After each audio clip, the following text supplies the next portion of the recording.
मैं यही बात कहना चाहता हूं, उम्मत को जिन मसाइल की आज जरूरत है उस पर डिस्कस भी हो, उसके लिए लाए अमल भी तैयार करें।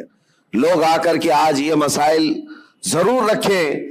देखें, आज मुहर्रम का ये महीना चल रहा है, इसको आप मेरी तनकीद ना समझे और ना ही मैं कोई गुस्ताख हूं। मैं मौला इमाम हुसैन रजी अल्लाह ताला अन्हु का पैदाइशी शहदा हूं। अल्हम्दुलिल्लाह हमें हमारे घरों से ये गुट्ठी में पिलाई हुई मोहब्बत है, लेकिन मुहर्रम के आते ही जितना एक्टिव हमारे मोहल्ले होते हैं, सारे जगह पर एक जगह 51 देग खिचड़ा बना है, दूसरी जगह कंपटीशन में 100 देग खिचड़े बनाए। 51 देग 100 देग, ठीक है, पकाओ खिलाओ, लेकिन एक बात मैं आपको बताऊं, खिलाना सवाब है। किसको खिलाना? पेट भरे हुए को खिलाना। यहां तो हाल ये है, जो खुद घर में खा खा कर मोटे हो चुके वही खिचड़ा खाने भी आ गए। कोई ऐसा बंदा तो हमें नजर नहीं आया जिसके घर में एक रोटी भी नहीं मिलती और वो आकर के खा गया हो, तो उसके लिए सवाब ही सवाब है। गुरबा और मसाकीन को खिलाना बहुत बड़ा सवाब है। सरकार गौसे पाक ने तो फरमाया, मैंने सारी नेकियां उलट पलट कर देख लिया, सिर्फ 2 नेकियां ऐसी नजर आई जो रहमान को सबसे ज्यादा महबूब हैं। उन्होंने अपने मलफूजात में लिख दिया है, फरमाते मैंने सारी नेकियां छान कर देख ली, 2 नेकियां जो सबसे ज्यादा अल्लाह को पसंद है, एक भूखों को खिलाना, दूसरा नंगों को कपड़ा पहनाना। लेकिन ये शर्त बताई कि भूखों को खिलाने का मतलब यह है कि जो गुर्बत और अफलास की वजह से खा नहीं पाता। मेरे इस कहने का मतलब यह नहीं है कि अमीर लोग खिचड़ा नहीं खा सकते, तबर्रुक नहीं खा सकते हैं। हम भी खाते हैं, आप भी खाएं, सारे लोग खाएं, लेकिन मेरे अजीजों, हमारा कुल असासा ला करके क्या इन्हीं सारी चीजों पर ही खर्च करना है? उम्मत के लिए ऐसे मसाइल हैं, पूरे मोहल्ले में घूम फिर करके हम देख लें। हमारे लिए, हमारे बच्चों के लिए कोई ऐसा कोचिंग सेंटर नहीं मिलता जहां पर गरीब बच्चों को पढ़ा करके IAS या IPS तक की तालीमात दी जा सके। उसके लिए कोई सोचता भी नहीं। और ना ही कोई ऐसा इदारा मिलता है मोहल्लों में कि बच्चा हमारा स्कूल जाता है, कॉलेज जाता है, तो साथ में चल करके हाफिज कुरान भी बन जाए। ढूंढ करके निकालो, नहीं मिलते। हमारी लाखों की एक मुश्त रकम जो है सिर्फ हमारे एक वक्त के खाने में चली जाती है, एक वक्त के खाने में। मैं आपको ये बात इसलिए अर्ज कर रहा हूं, जब मसाइल बहुत ज्यादा हैं तो जो इंपॉर्टेंट मसला है उस पर अपनी एनर्जी खर्च करना चाहिए, उस पर डिस्कस भी हो और उसके लिए अमल भी हो।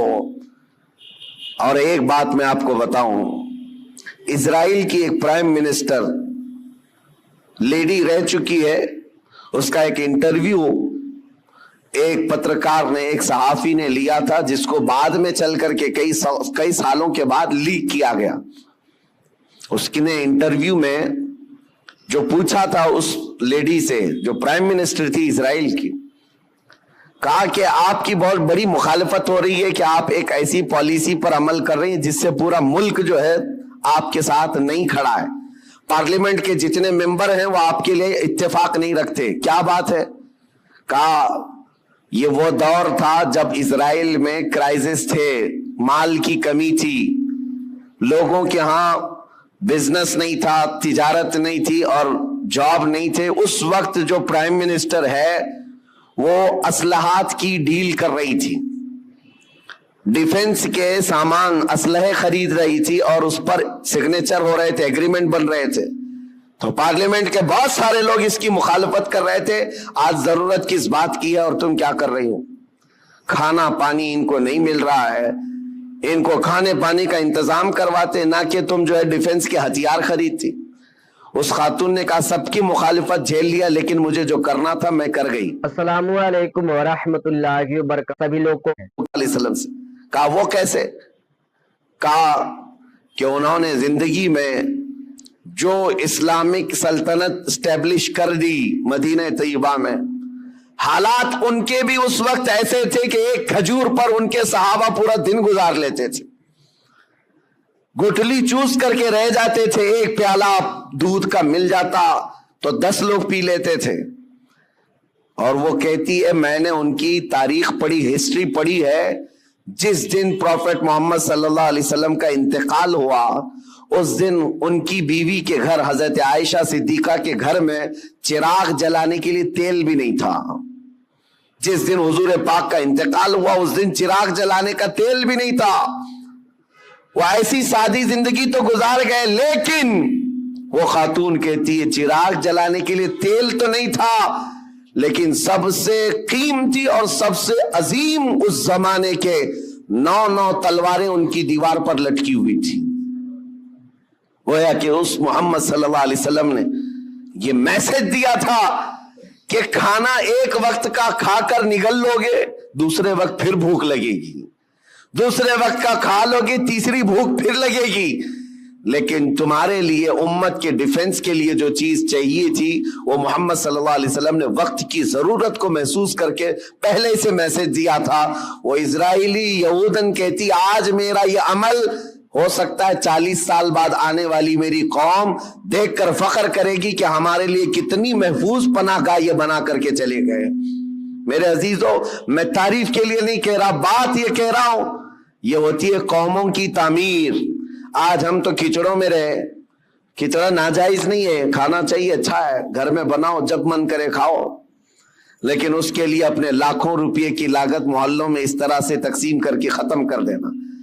ہاں اس کو حق بنتا ہے وہ حلوہ بھی کھائے، کھچڑا بھی کھائے، لیکن ساتھ میں امت مصطفیٰ کے مستقبل کے لیے عمارت بھی کھڑی کرے، اس کو یہ حق بنتا ہے. میرے عزیزو، مجھے ایک بات یاد آتی ہے، ہمارے ایک استاد، ان کی یہ سوچ تھی، وہ مثال کے طور پر میں عرض کر رہا ہوں. ہمارے ایک ساتھی نے ہماری شکایت کی کہ حضرت جو کپڑے پہننا ہے سارے طلبہ کو، اس کے علاوہ ایکسٹرا یہ کپڑے پہن لیتا ہے میرے بارے میں. کہا یہ صدری پہن لیا یا جاکٹ پہن لیا. کہا جو اسٹوڈنٹس طلبہ پہن رہے ہیں اس کے علاوہ ایکسٹرا یہ. تو انہوں نے کہا کہ بالکل میں سب کو برابر دیکھنا چاہتا ہوں، کس کو کیا پہننا چاہیے.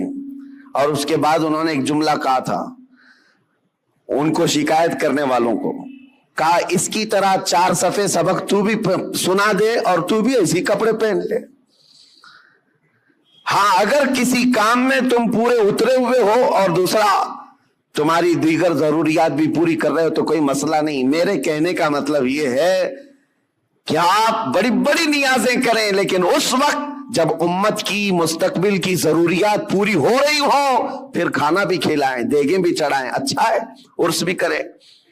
یہاں حالات تو یہ ہیں کہ ہم یتیمی کے حالت میں آ گئے ہیں. آج میاں کتنے تو ایسے ہمارے مسلمان کپلز ہیں اپنے چھوٹے چھوٹے بچوں کو لے جا کر کرسچن اسکول کے باہر کھڑے کرتے ہیں اور